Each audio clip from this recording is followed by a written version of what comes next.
Assalamualaikum warahmatullahi wabarakatuh. Halo teman-teman semua. Perkenalkan, nama saya Firna Kiswati Arbeina. Di sini saya akan memaparkan materi dari mata kuliah teori belajar bahasa. Apa sih materi yang akan saya paparkan? Apa sih materi yang akan kita bahas di sini? Jadi di sini kita akan membahas tentang yang pertama ada alat ucap manusia dan fungsinya, yang kedua ada peranan bahasa di era globalisasi, dan yang ketiga kita akan membahas tentang pendekatan psikologi, kognitivisme, dan humanisme dalam belajar bahasa. Nah, tanpa berlama-lama lagi, kita akan langsung saja membahas tentang alat ucap manusia dan fungsinya. Alat ucap manusia dan fungsinya itu sebenarnya ada banyak, cuman di sini saya akan membahas hanya beberapa saja ya. Dimulai dari organ pernafasan dan penunjang suara. Yang pertama ada paru-paru. Pasti kalian sudah tidak asing dengan paru-paru ya kan? Apalagi fungsinya. Fungsi dari paru-paru sendiri itu adalah memasuk oksigen ke dalam darah dan mengeluarkan karbon dioksida sebagai hasil metabolisme. Ya, jadi paru-paru itu adalah organ pernapasan yang sangat-sangat utama. Yang kedua ada batang tenggorokan atau biasanya disebut dengan trakea. Trakea itu adalah saluran yang menghubungkan antara paru-paru dengan laring. Fungsi utamanya yaitu adalah mengalirkan udara dari dan ke paru-paru. Jadi dari paru kembali lagi ke paru-paru.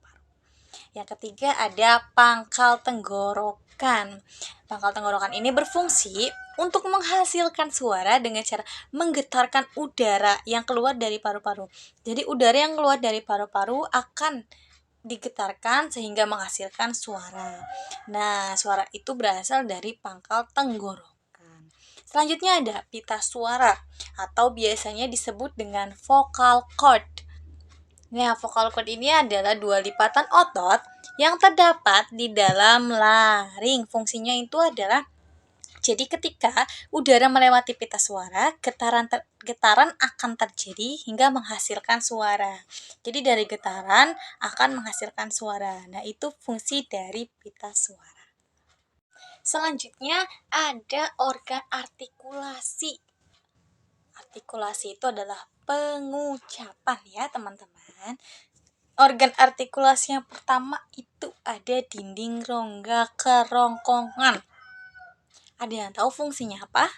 Ya, jadi fungsinya itu adalah membentuk bunyi-bunyi tertentu seperti bunyi nasal. Jadi fungsinya itu membentuk bunyi-bunyi tertentu ya, hanya tertentu.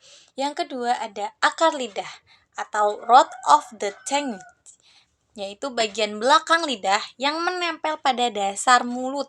Fungsinya membentuk bunyi-bunyi belakang lidah seperti K atau G. Jadi ada di bagian belakang lidah.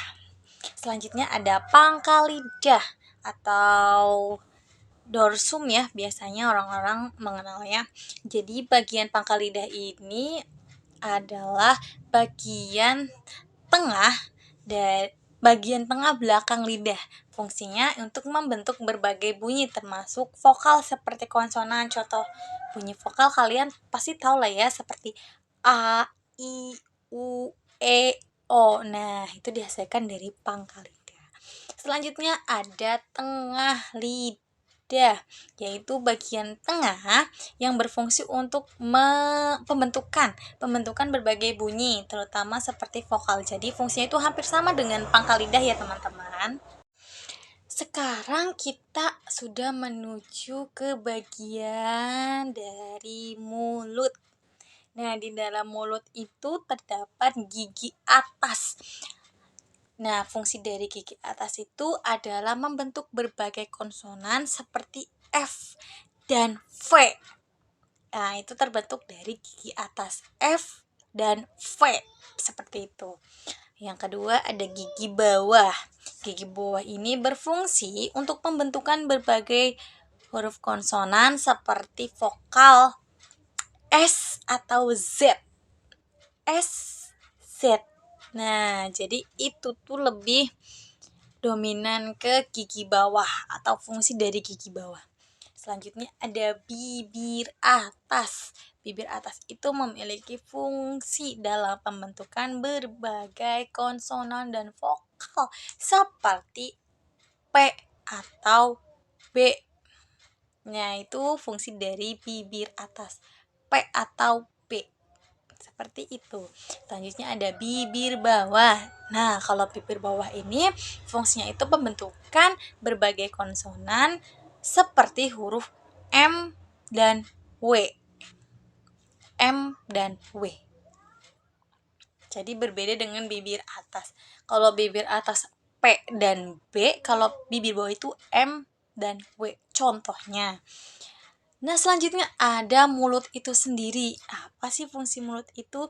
Jadi, fungsi mulut itu adalah sebagai tempat keluar masuknya udara dan makanan, serta keluar masuknya suara ya, bunyi yang dihasilkan itu dari mulut, dari dalam dan dikeluarkan dari mulut. Selanjutnya ada rongga mulut. Rongga mulut itu berfungsi sebagai tempat resonansinya suara. Dan terakhir itu ada rongga hidung atau nasal cavity. Berfungsi sebagai tempat resonansi suara untuk bunyi-bunyi nasal. Seperti itu. Itu bagian di mulut ya teman-teman. Sebelum kita membahas materi yang selanjutnya, mungkin dari sebagian teman-teman ada yang bingung tentang bunyi nasal itu apa. Jadi bunyi nasal itu adalah suara yang dihasilkan dari udara dan dikeluarkan dari rongga hidung. Jadi contohnya itu seperti M. M. Tapi ketika kita tutup hidung, apakah akan sama bunyinya seperti M? M. M. Jadi suaranya itu tidak keluar lewat rongga hidung. M tertekan di dalam. Jadi suara M dengan M itu berbeda. Jadi bunyi nasal itu adalah bunyi yang keluarnya melalui rongga hidung. Begitu. Selanjutnya kita akan membahas materi yang kedua tentang peranan bahasa di era globalisasi. Bahasa memiliki peran yang sangat penting dalam era globalisasi. Memahami dan menguasai bahasa tidak hanya membuka peluang untuk berinteraksi dengan orang-orang dari berbagai latar belakang, tetapi juga memperkaya pengetahuan dan wawasan kita.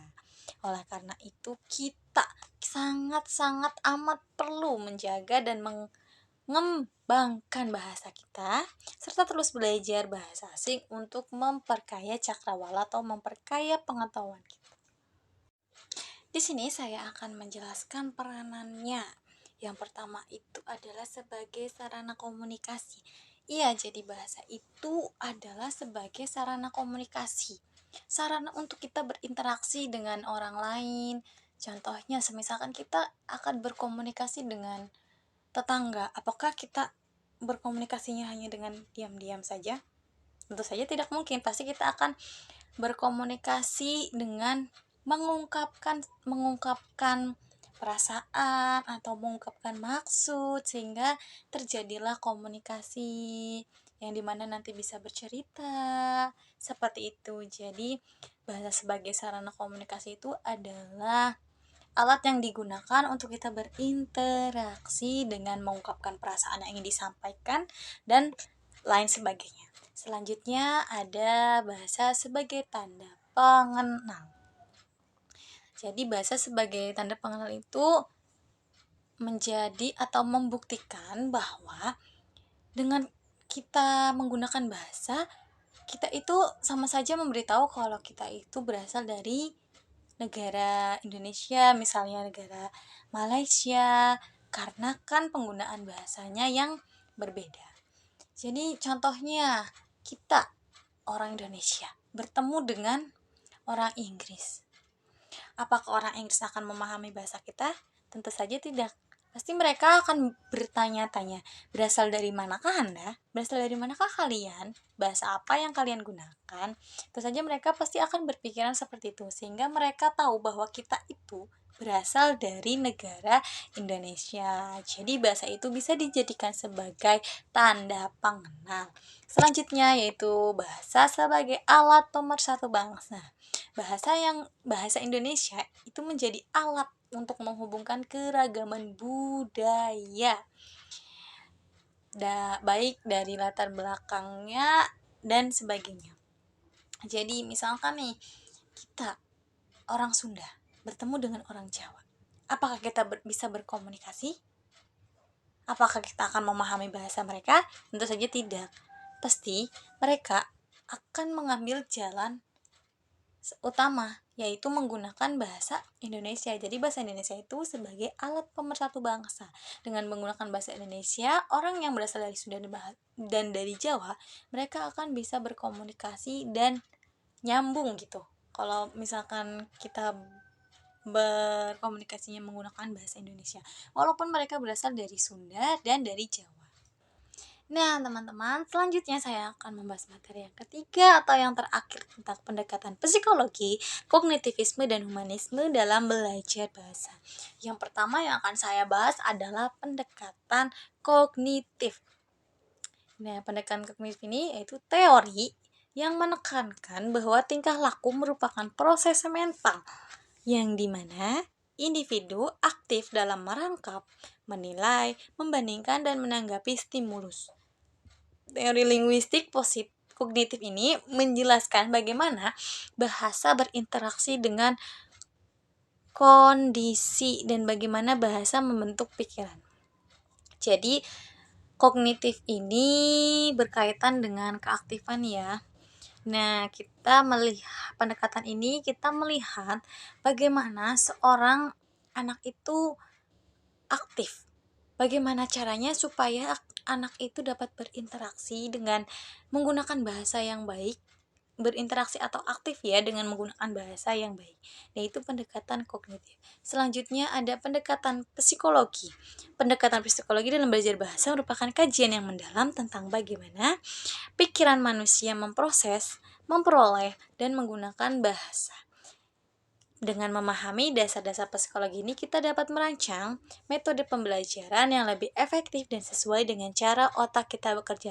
Jadi sebelum kita melakukan sesuatu, kita mensurvei dulu dengan mengetahui bagaimana pikiran orang tersebut atau pikiran anak tersebut, sehingga dapat menggunakan atau memperoleh bahasa itu dengan baik.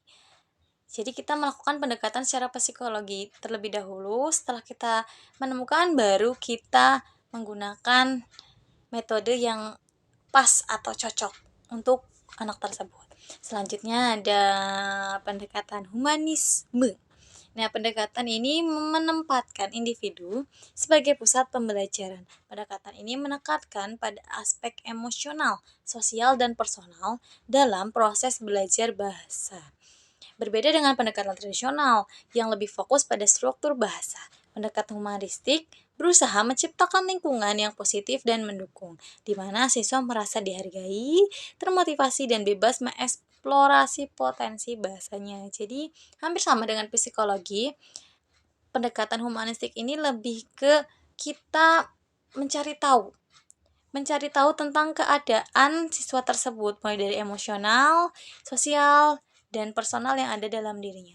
Setelah kita mengetahui, kita dapat menggunakan metode yang cocok sehingga siswa itu merasa dihargai, merasa termotivasi, seperti itu. Nah, sudah selesai pembahasan materinya.